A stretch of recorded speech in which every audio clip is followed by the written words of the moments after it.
Hi friends, നിജീബ് motor എനിക്കുന്ന YouTube ചാനലിലേക്ക് എല്ലാവർക്കും സ്വാഗതം.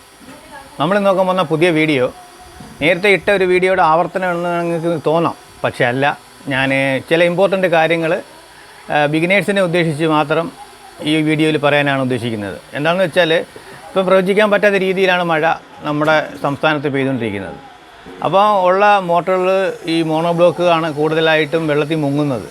അപ്പോൾ ഈ മോണോ ബ്ലോക്ക് പമ്പ് വെള്ളത്തിലോട്ട് മുങ്ങുമ്പോൾ അതിന് ഒരുപാട് നഷ്ടങ്ങൾ സംഭവിക്കാറുണ്ട് വീട്ടുകാർക്ക്. അവരറിയാതെ തന്നെ അത് ഇടുകയും അതിൻ്റെ വൈൻഡിങ് കത്തിപ്പോവുകയും വീണ്ടും ഈ കണ്ടീഷനിൽ ആരുടെയും കയ്യിൽ പൈസയും കാര്യങ്ങളൊന്നും കാണത്തില്ല. അതുമാത്രമല്ല, അങ്ങനെയുള്ള ഒരു അവസരത്തിൽ നമുക്ക് മോട്ടോർ പുതിയത് വാങ്ങാനും പറ്റത്തില്ല. അതുകൊണ്ട് ഇത് മുങ്ങിയാൽ വെള്ളം മുങ്ങിയെന്ന് നമുക്ക് ബോധ്യമായി കഴിഞ്ഞാൽ ചെയ്യേണ്ട ചില കാര്യങ്ങളും ഒക്കെയാണ് ഞാൻ ഈ വീഡിയോയിൽ പറയാൻ ഉദ്ദേശിക്കുന്നത്.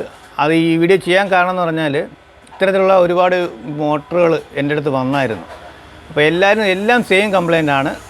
വെള്ളം നമുക്ക് കിണറ്റിൽ നോക്കിയില്ല, അപ്പോൾ വെള്ളം തൊടിയിൽ വെച്ചിരിക്കുന്ന മോട്ടറായിരിക്കാം. നോർമലി ഈ പമ്പുകൾ പിന്നെ ഒരുപാട് താഴ്ചയുള്ള കിണറ്റിൽ വെക്കാൻ പറ്റത്തില്ലല്ലോ.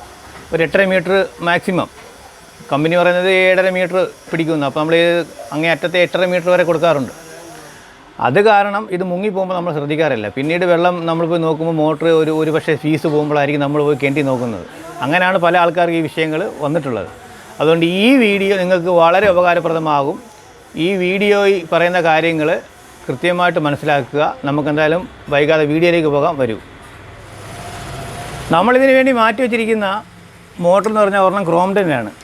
ഈ ക്രോംഡൻ്റെ സെയിം കംപ്ലൈൻറ്റ് തന്നെയാണ് ഇതിനും. ഇത് രണ്ട് വീട്ടുകാരും അവർ ഒരിടത്തെന്ന് പറഞ്ഞാൽ ആദ്യം ഭയങ്കര വെള്ളപ്പൊക്കമായിരുന്നു. ഇതെന്ന് പറഞ്ഞാൽ നമ്മുടെ വീടിൻ്റെ സമീപത്തുള്ളൊരു മോട്ടറാണ്. ഇത് കോയമ്പത്തൂർ മോട്ടറാണ്. ഇത് ക്രോംഡൻ്റെ എന്ന് പറഞ്ഞാൽ ആ ഭാഗം മുഴുവനും, ഈ വീട്ടിൽ ഒരു ഫ്ലോർ മുഴുവൻ വെള്ളത്തിൽ അടിയിലായിരുന്നു. അപ്പോൾ അവരത് വെള്ളം ഇറങ്ങിയതിന് ശേഷം ഉടനെ തന്നെ വീട് വാഷ് ചെയ്യാനായിട്ട് മോട്ടറാണ് ഇട്ടത്. അവർ മനസ്സിലാക്കിയില്ല, സബ്മേഴ്സിബിളായിരുന്നെങ്കിൽ കുഴപ്പമില്ലായിരുന്നു, ഇത് മോണോ ബ്ലോക്ക് ആണെന്ന് അവർക്ക് പിന്നീടാണ് ബോധ്യം വന്നത്. എന്തായാലും അതിൻ്റെ കോപ്പറാണിത്. ഇതിന് കണ്ടാൽ ഇത് ഫ്ലാഷായ രീതിയിലൊന്നും നമുക്ക് തോന്നത്തില്ല, പക്ഷേ ഇത് ഫ്ലാഷായിപ്പോയി. വെള്ളം ഇതിൻ്റെ ഉള്ളിൽ കിടക്കുമ്പോൾ ഫ്ലാഷ് ആവുമല്ലോ. അപ്പോൾ ഇതും ഇതിൻ്റെ റണ്ണിങ് കോയിലാണ്. അപ്പോൾ ഇത് രക്ഷപ്പെടുത്താതെ, ഇത് വൈൻഡിങ് ചെയ്യാതെ രക്ഷപ്പെടുത്താമായിരുന്നു. എന്തായാലും അതെങ്ങനെയാണെന്ന് ഞാൻ വിശദീകരിക്കാം. എന്താണെന്ന് വെച്ചാൽ, ഇതിൻ്റെ അകത്ത് മുഴുവൻ വെള്ളം കയറും. വെള്ളത്തിൽ മുങ്ങിക്കഴിഞ്ഞാൽ വെള്ളം കയറുമ്പോൾ ഇത് നമ്മൾ എന്ത് ചെയ്യണം, അങ്ങനെ ബോധ്യപ്പെട്ടാൽ പിന്നീട് ഇടാൻ പാടില്ല എന്ന് പറയുമ്പോൾ മോട്ടർ ഇടാൻ പാടില്ല. എന്നിട്ടൊരു ടെക്നീഷ്യനെ വിളിക്കുക. ടെക്നീഷ്യനെ വിളിച്ചതിന് ശേഷം ഈ ഒരു മോട്ടറിനെ അഴിച്ച് കൊണ്ടുവന്നിട്ട് നമ്മളൊക്കെ ചെയ്യുന്നത് പോലെ ടെക്നീഷ്യന്മാരെന്ത് ചെയ്യും, വൈൻഡിങ് ഇട്ടില്ല എന്ന് ഉറപ്പുണ്ടെങ്കിൽ വൈൻഡിങ് സെക്ഷൻ ഊരി നല്ല വെയിലത്ത് വെച്ച് ഉണക്കുകയോ ഇല്ലെങ്കിൽ ബൾബിട്ട് ഉണക്കുകയോ ഈ വൈൻഡിങ്ങിൻ്റെ അകത്തുള്ള വെള്ളം മുഴുവനും ചോർത്തി കളയും. പ്യുവറായിട്ട് ഉണക്കും. ഇതിൻ്റെ കോറുകൾ മുഴുവൻ ഇതിൻ്റെ അകത്ത് നമ്മൾ എങ്ങനെയാണ് മൊത്തവും ഉണക്കും. കപ്പാസിറ്ററിന് കംപ്ലൈൻറ്റ് വരത്തില്ല. പിന്നീട് വരുന്നത് അർജൻറ്റായിട്ട് ഈ 2 ബെയറിങ്ങും മാറ്റണം. വെള്ളം കയറിയ ബെയറിങ് നമ്മൾ അപ്പം കറങ്ങുമെങ്കിലും പിന്നീട് അത് ഒരു മാസമോ 2 മാസമോ കഴിഞ്ഞിട്ട് ഇതിൻ്റെ തുരുമ്പ് കയറി ഈ 2 ബെയറിങ് കംപ്ലൈൻ്റ് ആണ്. പിന്നീട് നമ്മൾ വീണ്ടും ഇത് അഴിച്ച് കൊണ്ടുപോകേണ്ടി വരും. അതുകൊണ്ട് എന്ത് ചെയ്യണം, ഈ 2 ബെയറിങ് മാറ്റണം. വാട്ടർ സീൽ മാറ്റണ്ട. വാട്ടർ സീൽ എന്ന് പറഞ്ഞാൽ ഇതിൻ്റെ ഉള്ളിൽ ഈ സീൽ മാറ്റണ്ട. അപ്പോൾ ഈ ഒരു ഇമ്പല്ലർ ഊരിയിട്ട് ഈ ബെയറിങ്ങും മാറ്റി അത് റീപ്ലേസ് ചെയ്ത് രണ്ടും കൂടെ വീണ്ടും ഇതിൻ്റെ അകത്ത് പിന്നെ ചെയ്യേണ്ടതെന്ന് പറഞ്ഞാൽ, ഈ ഒരു വൈൻഡിങ് നല്ല ഉണക്കിയതിന് ശേഷം അതിൻ്റെ കെട്ടുകൾ ടെക്നീഷ്യന്മാർക്ക് അറിയാവുന്നതാണ്. കെട്ടുകൾ ചെറുകെ നമ്മൾ പൊട്ടിച്ചെടുത്തിട്ട് എന്ത് ചെയ്യണം, ആ പഴയ സെപ്പറേറ്റർ മാറ്റി പുതിയ ആ ഫേസ് പേപ്പർ, സെപ്പറേറ്ററും ഫേസ് പേപ്പറും എന്നൊക്കെ പറയുന്ന ഒന്നാണ്, അത് മാറ്റി ഒന്നിച്ച് വെച്ച് പുതിയതായിട്ടൊന്ന് കെട്ടി എന്ത് ചെയ്യണം, നല്ല ഉണക്കി എന്ന് തന്നെ നമുക്ക് ബോധ്യപ്പെട്ടാൽ പിന്നീട് ഒരു മൈന്യൂട്ടായിട്ട് ചെറിയ രീതിയിലൊരു വാർണിഷ് ചെയ്തിട്ട് വീണ്ടും റീസെറ്റ് ചെയ്യണം. ഈ ബെയറിംഗ് എല്ലാം മാറിയിട്ട് അപ്പോൾ പെർഫെക്റ്റ് ആവും. ഈ വിഷയത്തിൽ ഇതിന് ചെയ്യാൻ പറ്റുന്ന ഏക കാര്യം ഇതാണ്. ഇത് ഇട്ട് പോയി കഴിഞ്ഞാൽ, ഇട്ട് കഴിഞ്ഞിട്ട് മോനെ ഞങ്ങൾ ഒരു വട്ടം ഇട്ടു, ഒറ്റ വട്ടമേ ഇട്ടുള്ളൂ, ഒരു വട്ടം ഇട്ടാൽ മതി, പിന്നെ ഇടേണ്ട കാര്യമില്ല. എന്ന് പറഞ്ഞാൽ സബ്മേഴ്സിബിൾ അല്ല ഇത് മോണോ ബ്ലോക്ക് പമ്പാണ്. അപ്പോൾ ഇത് നമ്മൾ വെള്ളം കയറി എന്ന് ബോധ്യപ്പെട്ടാൽ പല ആൾക്കാർക്കും പറ്റുന്നൊരു അബദ്ധമാണ്. മഴക്കാലമായാൽ വെള്ളം കയറാൻ ചാൻസ് ഉള്ള ഭാഗത്തെ ആൾക്കാർ ശ്രദ്ധിക്കേണ്ട ഒരു കാര്യമാണിത്. എന്ന് വെച്ചാൽ നമ്മുടെ വീട്ടിൽ വെള്ളം കയറും, അതോടൊപ്പം തന്നെ നമ്മുടെ മോട്ടർ വെള്ളത്തിൽ മുങ്ങും. അപ്പോൾ നമ്മൾ ആ രീതിയിലെങ്കിലും ആ മോട്ടറിനെങ്കിലും സേവായിട്ട് എടുക്കാനായിട്ട് ഈ രീതിയിൽ നിങ്ങൾ ഈ ഒരു മെസ്സേജായിട്ട് ഇത് കാണുക. കാരണം പറഞ്ഞാൽ ഒന്നിലധികം മോട്ടറുകൾ ഒരു 3-4 മോട്ടറിൽ എൻ്റെ അടുത്ത് വന്നപ്പോൾ തന്നെ നമുക്കൊരു വിഷമമായി. ഇത് കോയമ്പത്തൂർ മോട്ടറിൻ്റെയാണ്. ഇതൊക്കെ എന്ന് പറഞ്ഞാൽ ഇത് വെട്ടി പൊട്ടിക്കുമ്പോൾ തന്നെ നമ്മുടെ ഒരു മനസ്സിൻ്റെ വിഷമമാണ്. ഇത്രയും നല്ല കോപ്പറുകൾ ഇല്ലെങ്കിൽ ഇത്രയും നല്ല ഫിനിഷിങ്ങുള്ള വൈൻഡിങ് പിന്നെ ഈ ഒരു കാരണം കൊണ്ട് മാത്രം പൊട്ടിച്ച് കൊത്തി കളഞ്ഞിട്ട് പുതിയത് വൈൻഡിങ് ചെയ്ത് കൊടുക്കുക എന്ന് പറഞ്ഞാൽ വീട്ടിലുള്ള ആൾക്കാരുടെയും ഇപ്പോഴുള്ള അവസ്ഥ അനുസരിച്ച് ആരുടെയും കയ്യിൽ പൈസ ഒന്നും കാണത്തില്ല.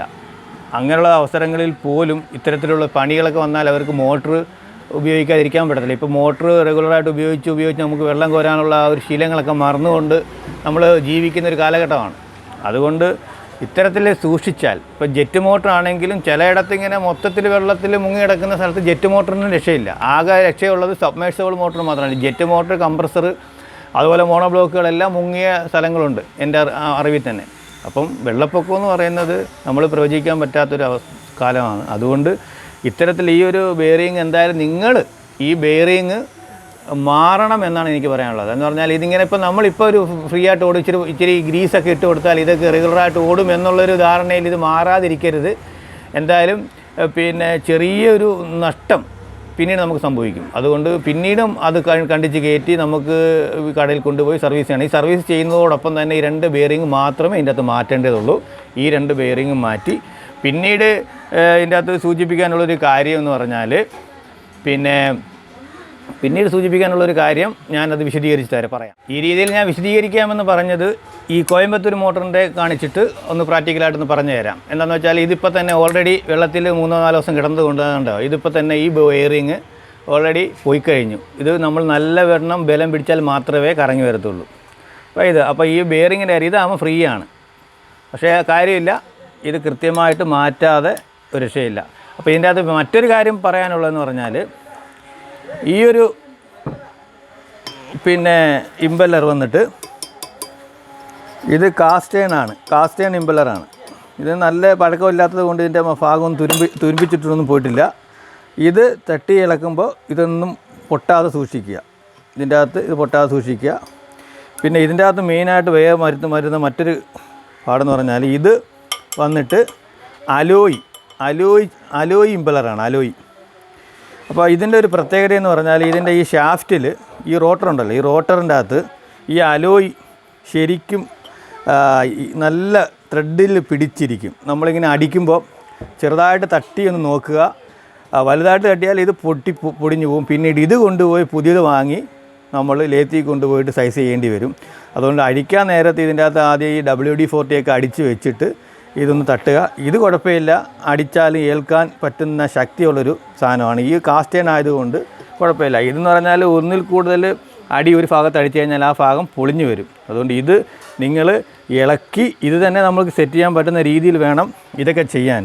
അപ്പോൾ ഇതിൻ്റെ വാട്ടർ സീൽ വന്നിട്ട് വെള്ളം കയറിയതായതുകൊണ്ട് വാട്ടർ സീൽ മാറേണ്ടതില്ല. അപ്പോൾ ഈ വിഷയത്തിൽ നിങ്ങൾക്ക് മനസ്സിലാവുന്ന രീതിയിലാണ് ഇത്തരത്തിൽ കാര്യങ്ങൾ ഞാൻ പറയുന്നത്. ഇപ്പോൾ വൈൻഡിങ് ചെയ്യുന്ന വീഡിയോ ഈ രീതിയിൽ ഞാൻ ഇട്ടിട്ടുണ്ടായിരുന്നു, മോണോ ബ്ലോക്ക്. അപ്പം വൈൻഡിങ്ങിൻ്റെ പർപ്പസൊക്കെ ഒരുപോലെയാണ്. അപ്പോൾ ഞാൻ ഈ ഫ്ലാഷ് ആയെന്ന് പറയുന്നത് ഷോർട്ട് ആയതിനെ സംബന്ധിച്ചാണ് അങ്ങനെ പറയുന്നത്. അപ്പോൾ ഞങ്ങളൊരു ഫ്ലാഷ് എന്നാണ് പറയുന്നത്. അപ്പോൾ എന്തായാലും ഈ ഒരു വീഡിയോ ഇതൊരു മെസ്സേജായിട്ട് കാണുക. അപ്പോൾ ഒരു വീഡിയോയ്ക്ക് വേണ്ടി ഒരു വീഡിയോ അല്ല. ഇത്തരത്തിൽ സർവീസിങ് ചെയ്യാൻ നിങ്ങൾക്ക് മോട്ടറുകൾ വന്നാൽ ഈ ഒരു കാര്യങ്ങൾ ശ്രദ്ധിക്കുക.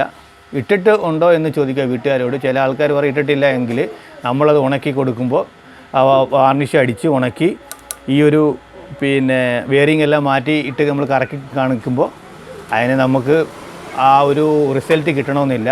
ചിലപ്പോൾ 1-2 ദിവസം കറങ്ങിയിട്ട് അത് റിട്ടേൺ വരാൻ ചാൻസ് ഉണ്ട്. അതുകൊണ്ട് വീട്ടുകാരോട് കൺഫേം ആയിട്ട് ചോദിക്കുക, നിങ്ങൾ ഇട്ടിട്ടുണ്ടെങ്കിൽ സത്യം പറയുകയാണ്. കാരണം നമുക്കിത് ആദ്യമൊന്നും നമ്മൾ ഈ ഫ്ലാഷ് ആയത് കണ്ടുപിടിക്കാൻ വലിയ പാടാണ്. അതുകൊണ്ട് പിന്നീട് അത് കംപ്ലൈൻ്റ് ആവാൻ ചാൻസുകൾ കൂടുതലാണ്. അതുകൊണ്ട് ഏറ്റവും കൂടുതൽ എനിക്ക് പറയാനുള്ളത്, മുങ്ങിയത് ഇട്ടിട്ടുണ്ടെങ്കിൽ കൺഫേം ആയിട്ട് അതിൻ്റെ അകത്ത് വേറെ ഉടായ്പൊന്നും ചെയ്യാൻ നിൽക്കാതെ വൈൻഡിങ്ങിൻ്റെ പൈസ പറഞ്ഞ് വൈൻഡിങ് ചെയ്ത് കൊടുക്കുക. അതാണ് കസ്റ്റമറിന് ഏറ്റവും നല്ല കാര്യം. എന്ന് പറഞ്ഞാൽ നമ്മുടെ പ്രൊഫഷനിലെയും അതാണ് നമ്മുടെ ആ ഒരു പ്രൊഫഷനിൽ നിൽക്കുമ്പോൾ അതാണ് നല്ലത്, ഒരു മാന്യത. അപ്പം ഈ ഒരു വിഷയം നിങ്ങൾക്കെല്ലാം മനസ്സിലായെന്ന് കരുതുന്നു. ഈ ഒരു വീഡിയോ നിങ്ങൾക്ക് ഇഷ്ടപ്പെട്ടു എന്ന് ഞാൻ കരുതുന്നു. ഇഷ്ടപ്പെട്ടാൽ ലൈക്ക് ചെയ്യുക, ഷെയർ ചെയ്യുക, സബ്സ്ക്രൈബ് ചെയ്യുക, കമൻറ്റ് ചെയ്യുക, സപ്പോർട്ട് ചെയ്യുക എന്നെ. അപ്പോൾ ഇനിയും നമ്മൾ പുതിയ വീഡിയോയിൽ ഒരുപാട് വിഷയങ്ങളെ സംബന്ധിച്ച് ചർച്ച ചെയ്യാം, പുതിയ വീഡിയോകൾ ഇടാം. എന്തായാലും അടുത്ത പുതിയൊരു വീഡിയോയിൽ കാണുന്നവരെ നന്ദി, നമസ്കാരം, ഗുഡ് ബൈ.